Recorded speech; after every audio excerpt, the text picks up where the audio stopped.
हम लोग भारतीय संविधान जो कि हम लक्ष्मीकांत को बेस बनाते हुए इसमें उसको कंटिन्यू किए हुए हैं, जिसमें इस समय हम कहाँ हैं, भारतीय संविधान की ऐतिहासिक यात्रा कह सकते हैं या कह सकते हैं जो उसका हिस्टोरिकल बैकग्राउंड है उसी की चर्चा कर रहे हैं। यानी ये भी कह सकते हैं आप क्या, भारतीय संविधान के ऐतिहासिक परिदृश्य या कह सकते हैं भारतीय संविधान के इतिहास की विकास यात्रा, जो भी आप कहिए।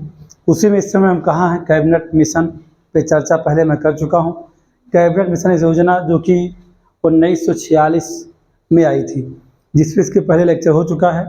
आज हम लोग बात करने वाले हैं अंतिम सरकार के गठन पर, क्योंकि अंतिम सरकार के गठन और मुस्लिम लीग ने क्या किया, क्योंकि आप जानते हैं कि कैबिनेट मिशन ने भारतीय संविधान भारतीय संविधान सभा का गठन कैसे हो ये प्रस्ताव रखा, या संविधान निर्माण कैसे हो, उसकी कैसी योजना हो। इस पर उसने पहला उद्देश्य इसका यही था क्या कि भारत में एक संविधान सभा बने तो उसका गठन कैसे होगा, उस आधार को उसने बताया।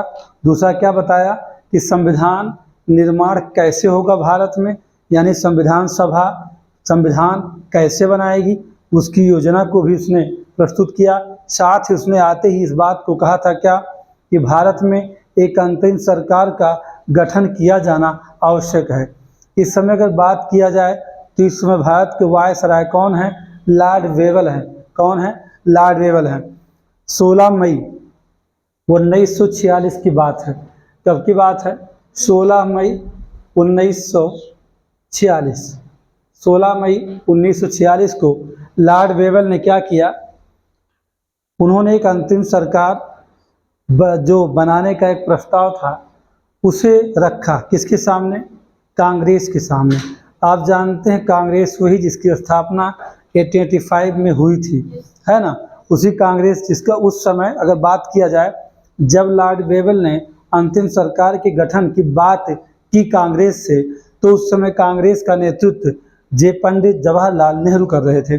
लॉर्ड वेवल ने योजना जो बताई उसमें कहा कि अंतिम सरकार में 40% जो सीटें होंगी वो 40% सीटें किसके लिए होंगी, आरक्षित हिंदुओं के लिए होंगी। यानी इसमें कौन होगा, 40% इसमें हिंदू होंगे और दूसरे नहीं 40%, ठीक, 40 हिंदू होंगे और 40% ही कौन होगा, इसमें मुसलमान होंगे।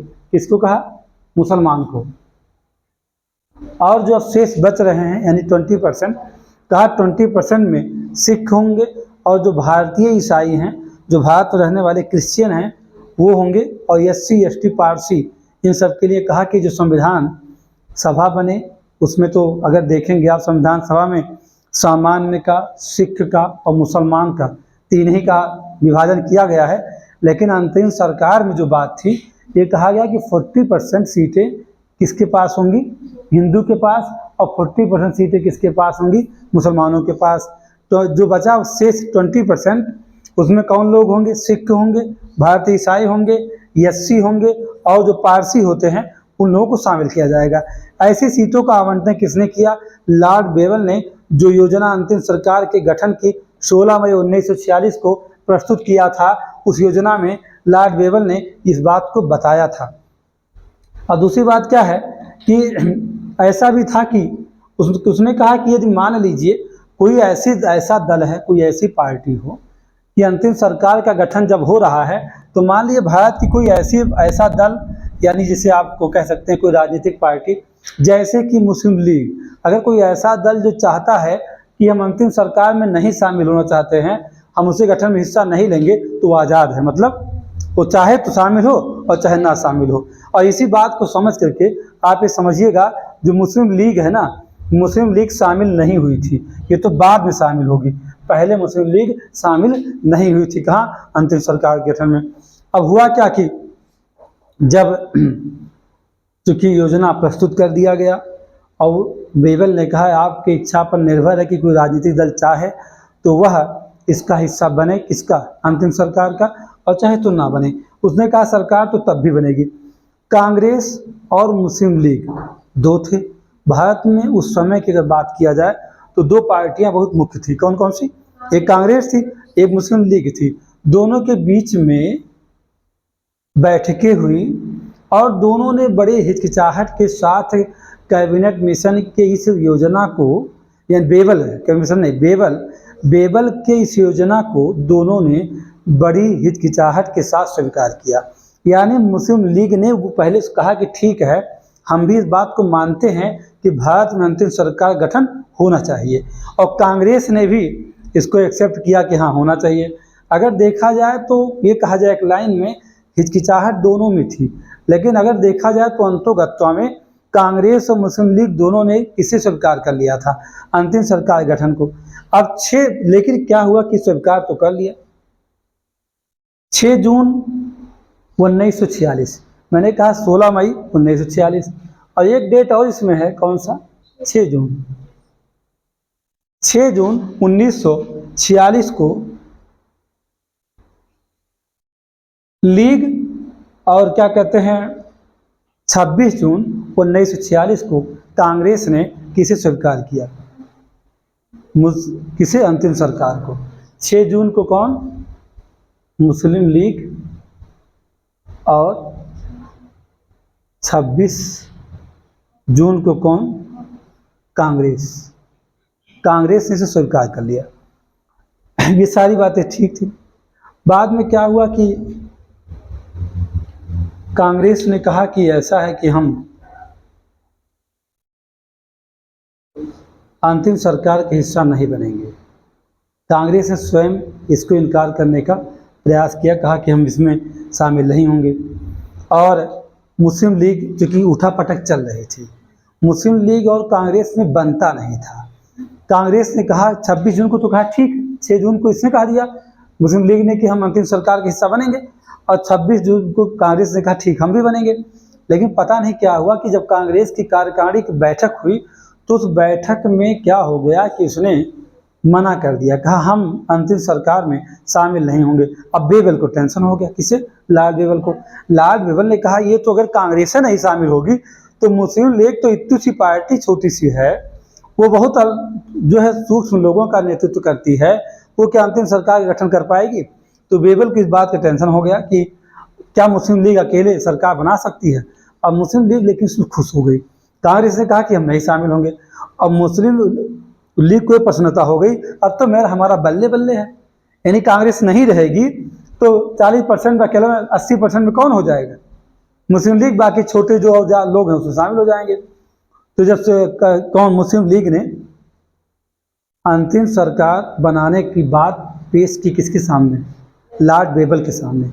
यानी जब लॉर्ड बेबल के सामने उसने अपनी पेशकश रखा तो लॉर्ड बेबल ने कहा ये बताओ कि बिना कांग्रेस के क्या भारत में अंतरिम सरकार गठन होगा?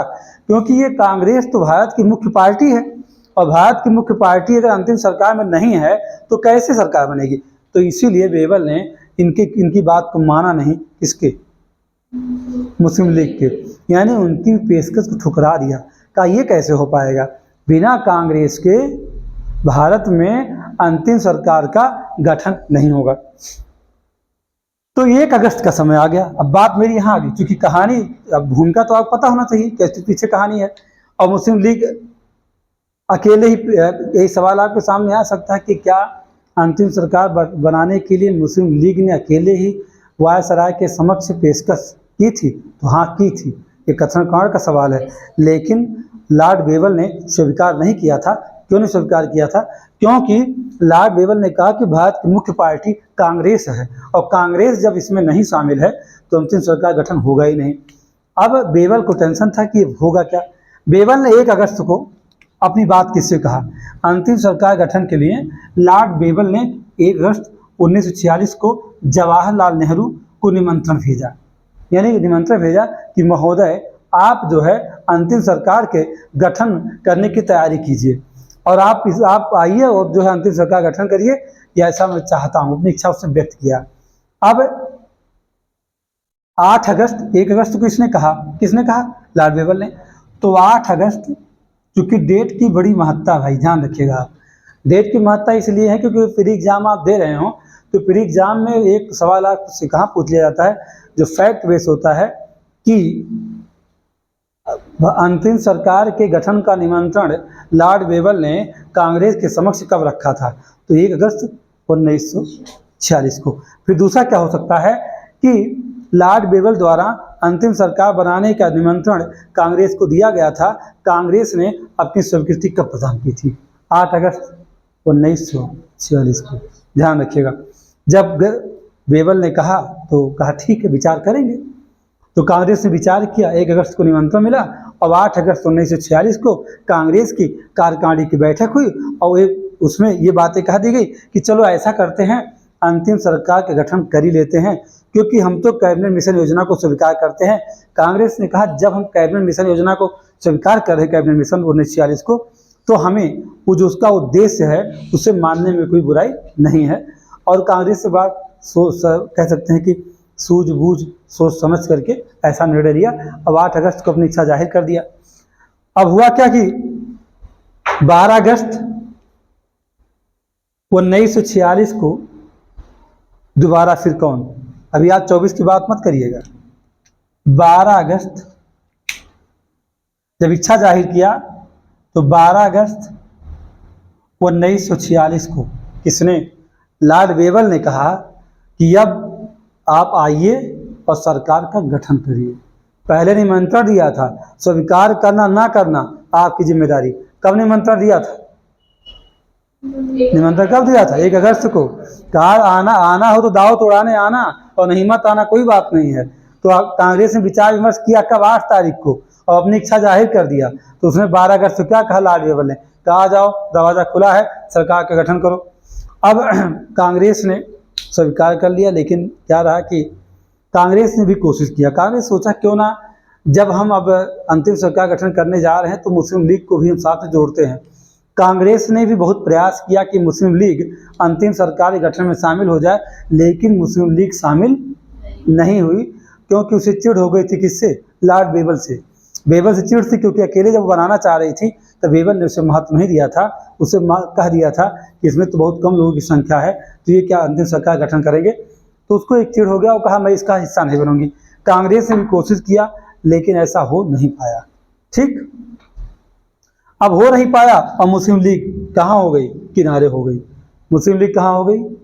किनारे होगी। मुस्लिम लीग ने कहा कि हम अंतिम सरकार के गठन का हिस्सा नहीं बनेंगे, यानी कांग्रेस की तमाम कोशिशें असफल हो गई और मुस्लिम लीग कहाँ? अंतिम सरकार के गठन से बाहर हो गई, उसकी इच्छा नहीं। उसने लीग ने सोचा, यानी मुस्लिम लीग ने 16 अगस्त 1946 को प्रत्यक्ष कार्यवाही दिवस मनाया। बहुत, अगर कुछ चीज़ों को आप थोड़ा ध्यान देंगे ना तो ये समझिएगा कि आपको घृणा हो जाएगी। तो कहाँ? अभी हम 24 अगस्त के पहले की बात करते हैं। कब? यानी कि 16 अगस्त 1946 जानते हैं क्या? प्रत्यक्ष कार्यवाही दिवस। आप ये बात समझिएगा कि ये सवाल कई बार पूछा गया है कि मुस्लिम लीग ने प्रत्यक्ष कार्यवाही दिवस कब मनाया था? तो 16 अगस्त 1946 को बहुत बार क्वेश्चन आया हुआ है। प्रीवियस ईयर, चाहे आप कंपटीशन का देखिए और चाहे घटनाचक्र पूर्वावलोकन देखिएगा, प्रीवियस में ये सवाल कई बार पूछा गया है। तो प्रत्यक्ष कार्यवाही दिवस जानते हैं आप? हम इसे बहुत हल्के में ले रहे हैं कि प्रत्यक्ष कार्यवाही दिवस बस ऐसे शब्द है ना, ये जानते क्या है? ये कह सकते हैं कि भारतीय इतिहास में, यानी ये कहा जाए कि प्रत्यक्ष कार्यवाही दिवस भारत में एक भयानक सांप्रदायिक दंगा है। यस ना, 16 अगस्त 1946 को प्रत्यक्ष कार्यवाही दिवस भारत में क्या है? एक भयानक सांप्रदायिक दंगा है, जो कहाँ हुआ था? बंगाल में। कहाँ? बंगाल में। यानी सांप्रदायिक दंगे को जन्म दिया। हुआ क्या कि बंगाल में उस समय मुस्लिम लीग की सरकार थी। कहानी को ध्यान से समझ लीजिए, आप चाहें तो उसको बाद में नोट डाउन कर लीजिएगा लेक्चर देख करके, कोई समस्या इसमें नहीं है, लेकिन इस पर समझ लीजिए। कहते हैं क्या कि जो प्रत्यक्ष कार्रवाई दिवस मुस्लिम लीग ने 16 अगस्त 1946 को मनाया था, वो जानते हैं ऐसे नहीं है, वो भारत के इतिहास में एक काला दिन है। यानी कह सकते हैं उस दिन के इतिहास को बहुत ही भयानक काले अक्षरों में आप लिख सकते हैं, क्योंकि जिसकी उम्मीद नहीं थी कांग्रेस को कि इस देश में सांप्रदायिक दंगा होगा, उसको जन्म दे दिया गया। कहाँ? बंगाल में। सांप्रदायिक दंगे का जन्म हुआ। बंगाल में उसमें सरकार थी मुस्लिम लीग की, और उस समय सुहरावर्दी वहाँ के मुख्यमंत्री थे। कहाँ? बंगाल। बंगाल में सरकार थी किसकी? मुस्लिम लीग की। और यहाँ सीएम कौन था? सुहरावर्दी। सुहरावर्दी तो सीएम थे यहाँ के। अब उन्होंने क्या किया कि उस दिन कलकत्ता में कर दिया छुट्टी। यहाँ मैं कोलकाता नहीं कहूँगा क्योंकि उस समय कलकत्ता ही कहा जाता था। उस दिन कर दिया क्या? कलकत्ता में कर दिया छुट्टी। और छुट्टी कर दिया तो छुट्टी होने पर क्या हुआ कि दंगा तभी हुआ। अगर ये होता कि मतलब इस दिवस को एक विशेष बना दिया किसने? मुसलमानों के लिए।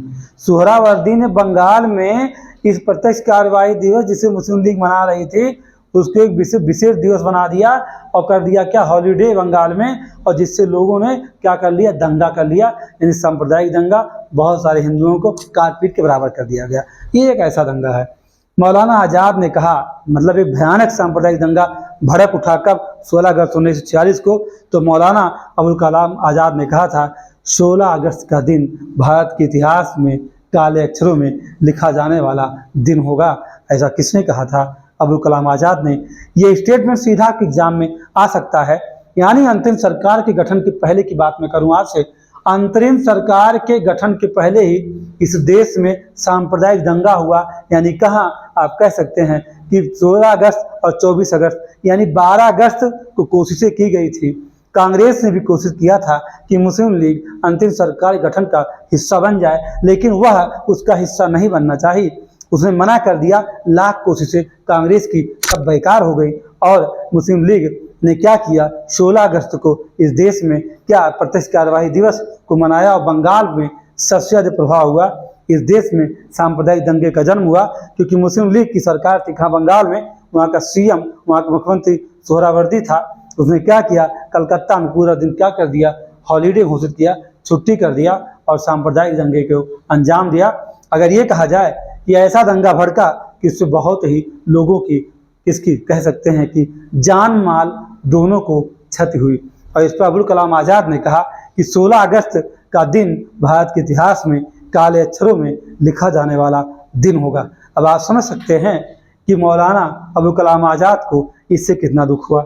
अब एक बस क्या था कि लॉर्ड बेवल ने मुस्लिम लीग को कम आंक दिया था और कहीं ना कहीं यही एक चिढ़ थी। और मुस्लिम लीग ये सोचती थी कि कांग्रेस भी अब अंतिम सरकार का गठन ना करे। लेकिन आप ये समझिए, अगर कांग्रेस अंतिम सरकार के गठन ना करना चाहती तो उसका परिणाम जानते क्या होता? क्योंकि कैबिनेट मिशन की योजना को स्वीकार करके हमारे यहाँ संविधान सभा के गठन को आधार दिया गया। हमारे यहाँ संविधान कैसे बनेगा ऐसा कैबिनेट मिशन ही प्रावधान कर रहा था। तो जाहिर सी बात है कि अगर आप अंतिम सरकार की गठन नहीं करेंगे तो संविधान सभा का निर्माण को भी आपको क्या करना पड़ेगा? अस्वीकार करना पड़ेगा। यानी कैबिनेट मिशन को पूर्णतः क्या करना होगा? कृषि मिशन के जैसे पूरी तरह उसको अस्वीकार करना होगा। तो ऐसा तो नहीं हो सकता कि आधी बात स्वीकार करेंगे और आधी बात नहीं करेंगे, क्योंकि संविधान सभा के बनने और संविधान निर्माण की योजना के साथ ही साथ अंतिम सरकार के गठन की योजना उसके साथ जुड़ी हुई थी, उससे अलग वो नहीं है। ठीक समझिए हमारी बात। तो इसलिए ये महत्ता थी उसकी। और मुस्लिम लीग को इसी बात की चिढ़ से इसे दंगा भड़का दिया। फिर मामला कहाँ गया? 24 अगस्त का दंगा कर लिया। मैंने कहा भयानक दंगा। भयानक दंगे की चपेट में कौन? भारत। 24 अगस्त 1946 को सरकार के गठन की घोषणा किसने कर दिया? लॉर्ड बेवल ने। 24 अगस्त 1946 को वायसराय ने अंतिम सरकार के गठन की घोषणा कर दी। और 2 सितंबर 1946 को कौन? पंडित जवाहरलाल नेहरू ने शपथ ग्रहण कर लिया। यानी घोषणा कब? कहा कि गठन की घोषणा कब कर दिया? 24 अगस्त 1946। ये दंगा जो करना था कर लिए और कहा 24 तारीख को अब आइए सरकार इसलिए बनाना है। तो 2 सितंबर 1946 को कौन? जवाहरलाल नेहरू ने शपथ ग्रहण कर लिया। यानी कि इनके नेतृत्व में अंतिम सरकार का गठन हो गया। एक बात मैं बता दूं आपको, इस अंतिम सरकार में कुल 12 सदस्य उस समय थे। कितने मेंबर थे? पहले 12 सदस्य ही अंतिम सरकार में थे, यानी 12 थे। और 13वां तो उसमें लॉर्ड बेवल शामिल ही है, क्योंकि पहले 13 ही माना जाता है। और उनमें अगर मैं बात आपसे करूं तो 12 सदस्य में 3 मुसलमान तब भी थे। मुस्लिम लीग अंतिम सरकार में नहीं शामिल थी, तब पर भी 12 में से 3 जानते कौन थे? 3 मुस्लिम शामिल थे। कौन कौन कौन शामिल थे बेटा? 3 पहले शामिल हैं, ध्यान रखिएगा। चलिए मैं आपको बता देता हूं, आप उन 12 मेंबर्स को लिख सकते हैं। यहाँ मेरे पास स्पेस से मैं लिखूंगा नहीं, लेकिन आपको बता दे रहा हूं कि इसमें 12 सदस्य कौन कौन आ रहे हैं। उनमें 3 मुसलमानों के नाम भी आपको मिल जाएंगे, यानी 12 सदस्य 3 मुसलमानों सहित की बात करेंगे टोटल थे। एक बात बता दूं आपको कि इस अंतिम सरकार का जो अध्यक्ष था वो लॉर्ड बेवल था, और जो उपाध्यक्ष था वो जवाहरलाल नेहरू थे, और उन्हीं के नेतृत्व में अंतिम सरकार का गठन हुआ था। कुल इसमें 13 सदस्य थे, लेकिन अगर कहा जाए बेवल को लेकर 13 थे, यानी कि अगर ये मैं कहूँ आपसे 12 थे, तो 12 कौन कौन लोग हैं?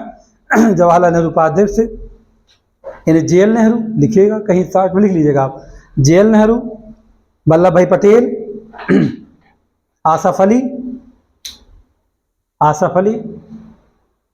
श्री राजगोपालाचारी, जेएल नेहरू, वल्लभ भाई पटेल, आसफ अली, श्री राजगोपालाचारी, शरद चंद्र बोस, राजेंद्र प्रसाद, जॉन मथाई, सरदार बलदेव सिंह, सर सफात अहमद खां, जगजीवन राम, सैयद अली जहीर और कावस जी होर मुरारी भाभा। कावस जी होर मुरारी भाभा।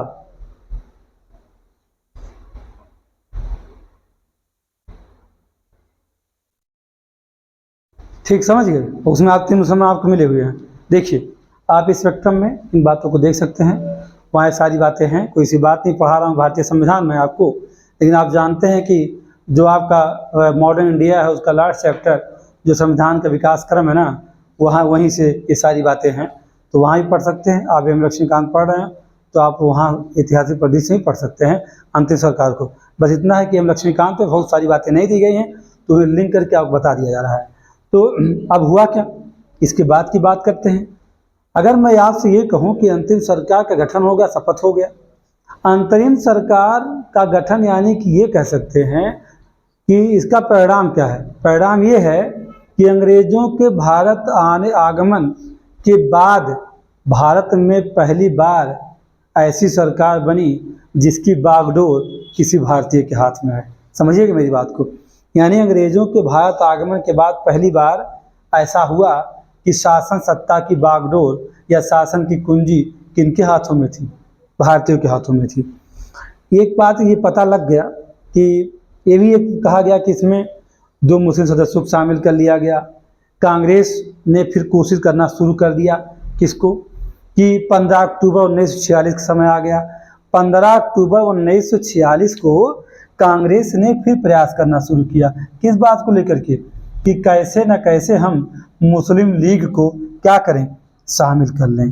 कांग्रेस की इच्छा बलवती हो रही थी, उन्होंने सोचा क्यों ना हम इसे शामिल कर लें। 15 अक्टूबर 1946 को इच्छा जाहिर किया, और ये भी बात बता दें आपको, मुस्लिम लीग मान भी गई। उसने कहा ठीक है हम शामिल होंगे अंतिम सरकार में, लेकिन मुस्लिम लीग ने अंदर से एक बात सोच लिया था कि हम शामिल हो जाएंगे और उसके बाद बीच बीच में टांग अड़ाते रहेंगे, सरकार को ठीक से चलने नहीं देंगे। मतलब हम शामिल तो होंगे, उसने मन में रख लिया मुस्लिम लीग ने, शामिल होंगे लेकिन हम हमेशा उंगली करते रहेंगे, किसको? अंतिम सरकार को। अब ये ठीक है, चलो भाई शामिल, तो मान गए और शामिल। अंतिम सरकार में मुस्लिम लीग आ रही है, और अब मामला ये था कि मुस्लिम लीग के 5 सदस्यों को कहाँ रखना था अंतिम सरकार में, तो 3 सदस्यों को हटाया गया। जो पहले से 12 में 3 मेंबर थे, उनमें एक नाम है सैयद अली जहीर, इनको रिमूव कर दिया गया, और शरद चंद्र बोस को रिमूव कर दिया गया, और सर सफात अहमद खां को। इन 3 लोगों को रिमूव करके 5 नए लोगों को लाके जोड़ दिया गया। यानी कौन? लियाकत अली जो वित्त मंत्री के रूप में आए, चुंडीगढ़ वाणिज्य मंत्री के रूप में शामिल किए गए। अब्दुल रब नस्तर संचार मंत्री के रूप में रखे गए अंतिम सरकार में, जिनका संबंध किससे है? मुस्लिम लीग से है। जोगेंद्र नाथ मंडल जो कि विधि मंत्री बनाए गए थे, इनको शामिल किया गया। और गजनफर अली स्वास्थ्य मंत्री के रूप में इन पांचों लोगों को, यानी कह सकते हैं कि लियाकत अली और आई चंडीगढ़, अब्दुल रब नस्तर, जोगेंद्र नाथ मंडल और गजनफर अली को, इन 5 लोगों को किसने शामिल कर लिया था? मुस्लिम लीग से निकाल करके अंतिम सरकार का हिस्सा बनाया गया, क्योंकि मुस्लिम लीग इसी शर्त पे शामिल हुई थी। यानी 26 अक्टूबर को, अगर ये मैं कहूँ आपसे, 26 अक्टूबर 1946 को इन पांचों को किसे अंतिम सरकार का क्या बना दिया गया था? हिस्सा। यानी कब? 26 अक्टूबर 1946 को ये पांचों किसके हिस्सा बन गए? कौन? लियाकत अली, आई चंडीगढ़ और अब्दुल रब नस्तर, जोगेंद्र नाथ मंडल और गजनफर अली, इन पांचों लोगों को कहाँ शामिल कर लिया गया? किसमें शामिल किया गया? अंतिम सरकार में। अब ये भी समझिएगा, इस तरह अगर देखा जाए तो सदस्यों की संख्या कितनी हो जाएगी? 14 हो जाएगी ना। ये शामिल होंगे तो मेंबर हो जाएंगे 14। कांग्रेस के पास कितने रहेंगे? 6। और मुस्लिम लीग के पास कितने रहेंगे? 5। और एक रहेंगे कहाँ? ईसाइयों के और पारसियों के पास। यानी अगर ये कहा जाए, जब इनके शामिल होने के बाद टोटल सदस्य कितने होंगे? 14। तो इस 14 में 6 किसके पास हैं? कांग्रेस के पास हैं। और 5 किसके पास हैं? मुस्लिम लीग के पास हैं। अब जब इसे 6, 5, 11 हुआ, अभी बचे हैं कितने? 3 बचे हैं क्या? हाँ, तो सिख, पारसी, ईसाई, एक कौन है? सिख है। इसमें 14 में कौन है? एक सिख है और एक पारसी है और एक ही कौन है? ईसाई है। आज से सवाल पूछा जा सकता है कि अंतिम सरकार में मुस्लिम लीग से कितने लोग थे कुल? तो 5। कांग्रेस से कितने बचे? यानी 26 अक्टूबर 1946 को अंतिम सरकार में कांग्रेस से कितने लोग शामिल थे? 6। या पारसी कितने थे? 1। ईसाई कितने थे? 1। सिख कितने थे? 1। समझ गए बात? अगर आप समझ गए हो तो ठीक है। अगर कोई लोग सोना चाह रहे हैं तो सोते रहें, कोई बात नहीं। तो चलिए अब बात करेंगे। हमने कहा आपसे कि बेवल के बाद माउंटबेटन आ जाता है ना। बेवल जाएगा, माउंटबेटन आएगा। तो चाहे आप बेवल माउंटबेटन दोनों अंतिम सरकार के, पहले बेवल था अंतिम सरकार का अध्यक्ष, बाद में जैसे लॉर्ड माउंटबेटन आएंगे तो वो हो जाएंगे, ठीक है। तो वायसराय एवं गवर्नर जनरल ऑफ इंडिया इस परिषद का अध्यक्ष था, ये कह सकते हैं आप अंतिम सरकार का। दूसरी बात, अगर ये कहा जाए कि इसका कमांडर इन चीफ कौन था? क्लाउड ऑचिनलेक नाम था, लिख सकते हैं, लिख लीजिएगा। अंतिम सरकार का commander in chief cloud Auchinleck था, ठीक। और जवाहरलाल नेहरू जानते हैं कार्यकारी परिषद के उपाध्यक्ष थे और विदेशी मामला भी देखते थे। और दूसरा, वल्लभ भाई पटेल जी गृह सूचना प्रसारण मंत्री थे, बलदेव सिंह रक्षा मंत्री हैं, जान मथाई उद्योग एवं आपूर्ति मंत्री हैं। आप स्पेक्ट्रम में देख करके सभी का नोट डाउन कर सकते हैं। राजेंद्र प्रसाद जी के पास खाद्य एवं कृषि है, और आसाफली रेल मंत्रालय है, जगजीवन राम श्रम मंत्री हैं, ठीक है। और बाकी हम आपको बताएं, लियाकत अली वित्त मंत्री हैं, आई चंडीगढ़ वाणिज्य मंत्री हैं, अब्दुल रब नस्तर संचार मंत्री हैं, और जोगेंद्र नाथ मंडल विधि मंत्री, और गजनफर अली क्या है? स्वास्थ्य मंत्री। इतनी बातें हो गई। अब ये जो अंतिम सरकार बन गई, अंतिम सरकार चल भी रही थी। इसमें खाली एक दिन अच्छा नहीं लगा हमें, क्या? 16 अगस्त 1946 का, जो क्या है इतिहास में एक काले अक्षरों से लिखा जाने वाला, एक कह सकते हैं कि बहुत ही बुरा दिन। हाँ, मौलाना अबुल कलाम आज़ाद ने ये बात जो कही थी, बस इतनी सी बात थोड़ा सा चुभने वाली हो सकती है, किसे? हमें भी और आपको भी। तो बेवल की योजना जो थी, बेवल अपनी योजना रखी थी और अंतिम सरकार भारत में बन गई। अब बात ये होती है कि अंतिम सरकार के गठन के बाद 2 चीज़ें होती हैं। पहली बात ये होती है कि हम स्वतंत्रता अधिनियम को भी पढ़ें, है ना, माउंटबेटन प्लान को भी पढ़ें। तो संविधान में अगर आप देखते हैं, एम लक्ष्मीकांत में क्या बातें कही गई हैं, जरा देख लीजिए। एम लक्ष्मीकांत में आप इस बात को देखिए कि क्या उसमें ये चीज़ें हैं। अगर आप चाहें तो सीधा यहीं पर कैबिनेट मिशन को आधार बनाते हुए अब आपको ये जानना है कि संविधान सभा कैसे बनेगी। यानी संविधान सभा का, अब आपको सीधा क्या जानना है, संविधान सभा का गठन जानना है। यानी क्या, संविधान सभा का गठन कैसे होगा, बस इतनी सी बात है। यानी अंतिम सरकार के बाद आप चाहें तो किसे देख सकते हैं,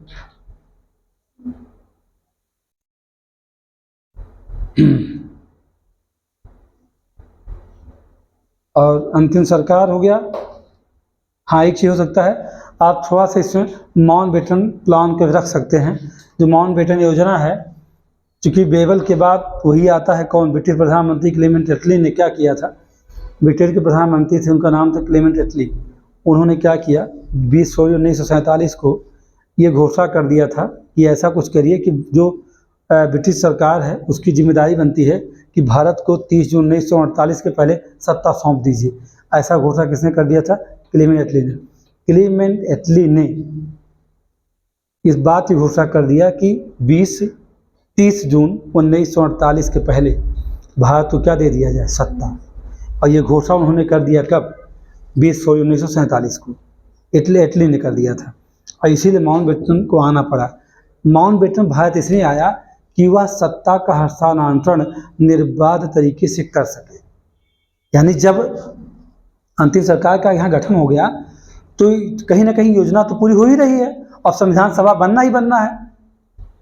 संविधान सभा बनना है, क्योंकि अब आप कहाँ पहुँच चुके हैं, आप अक्टूबर तक की यात्रा कर चुके हैं ना, अब तो 9 दिसंबर की बात आने जा रही है तो आना। लेकिन उसी बीच में माउंटबेटन को क्या बनाया गया, वायसराय क्यों बनाया गया, क्योंकि जो है कुछ ऐसा राजनीतिक परिस्थितियां हुई कहाँ ब्रिटेन में कि ब्रिटिश प्रधानमंत्री जो थे वहाँ के, यानी क्लेमेंट एटली, उन्होंने 20 फरवरी 1947 को एक घोषणा कर दिया कि भारत को 30 जून 1948 के पहले हम आज़ाद कर देंगे। ये घोषणा किया गया था 20 फरवरी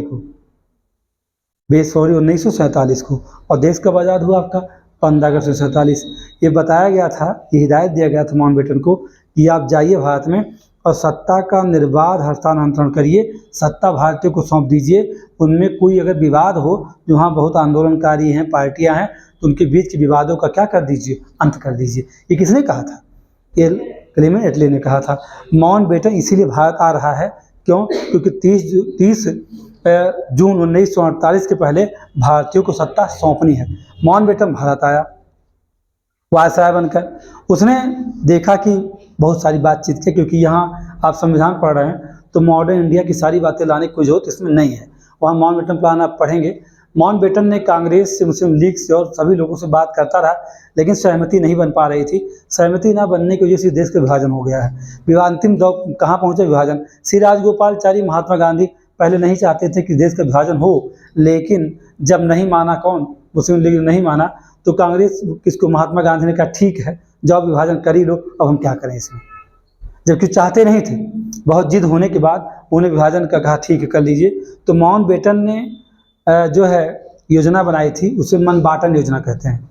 माउंटबेटन जो योजना बनाया 3 जून 1947 को भारत के समक्ष लाया, वो योजना लीग और कांग्रेस के सामने जब आया तो इसका मतलब उसे कहा गया माउंटबेटन प्लान, लेकिन इतिहास में उसे कहते हैं मनबाटन योजना। यानी मन को बांट दिया, 2 टुकड़े हो गए किसके, हिंदुस्तान के।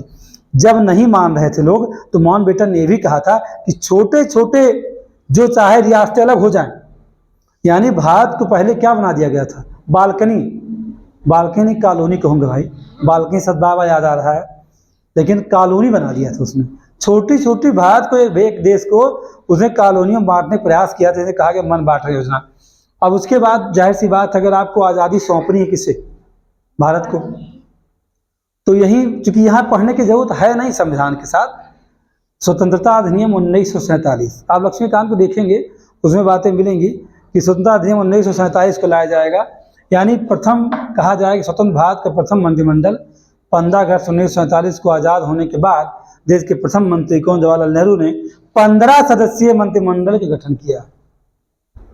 15 अगस्त को 15 सदस्यीय मंत्रिमंडल गठन कौन करेगा, जवाहरलाल नेहरू करेंगे, ठीक है। और उसी के द्वारा क्या पारित किया जाएगा, एक स्वतंत्रता अधिनियम बनेगा। और अधिनियम में बहुत सारी बातें होंगी, जो लोग लेकर के 14 अन्य मंत्री होंगे, उसका प्रथम मंत्री रहेंगे, यानी आप प्रधानमंत्री कह सकते हैं। उसमें आपके पटेल जी भी होंगे, राजेंद्र प्रसाद होंगे, मौलाना अबुल कलाम आज़ाद भी आ जाएंगे, मथाई रहेंगी, अंबेडकर जी विधि मंत्री के रूप में आ जाएंगे, सरदार बलदेव सिंह रक्षा मंत्री रहेंगे, राजकुमार अमृता कौर स्वास्थ्य मंत्री बन जाएंगी, श्यामा प्रसाद मुखर्जी उद्योग एवं पूर्ति मंत्री, ये सब मंत्री पद पा जाएंगे। यानी 15 मंत्री बन जाएंगे, 14 रहेंगे और जेल नेहरू तो उसमें मेन रहेंगे। तो इस तरह अगर देखा जाए तो इन दोनों को अगर आप इस पर से माउंटबेटन योजना और स्वतंत्रता अधिनियम दोनों को पढ़ लीजिए, बस काम खत्म हो गया। यानी अंतिम सरकार पर आ करके, चूंकि मैं कैबिनेट मिशन योजना के देखिए उद्देश्य ही थे 3।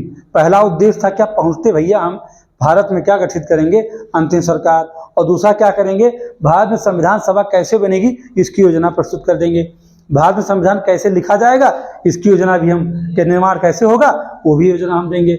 यानी कैबिनेट मिशन का अगर ये आज सवाल किया जाए कि भारत में संविधान के निर्माण में या भारतीय संविधान सभा का निर्माण किस आधार पर हुआ है, तो आप कहेंगे उसका आधार प्रस्तुत किया है कौन, कैबिनेट मिशन 1946 है। मेरी सारी बातें अगर आपको अच्छी लगी हों तो आप ज़रूर इसको शेयर करिए, लोगों तक पहुंचाइए, और अपनी संख्या को ये बताइए कि हाँ आप मेरे वीडियोज़ को देखते हैं। तो ऐसा भी लगेगा कि हाँ अच्छा या बुरा है, आप किसी काम का है तो मुझे लगेगा कि मैं अगर कुछ अच्छा कर रहा हूँ तो और बेहतर आपके लिए कर सकता हूँ। धन्यवाद।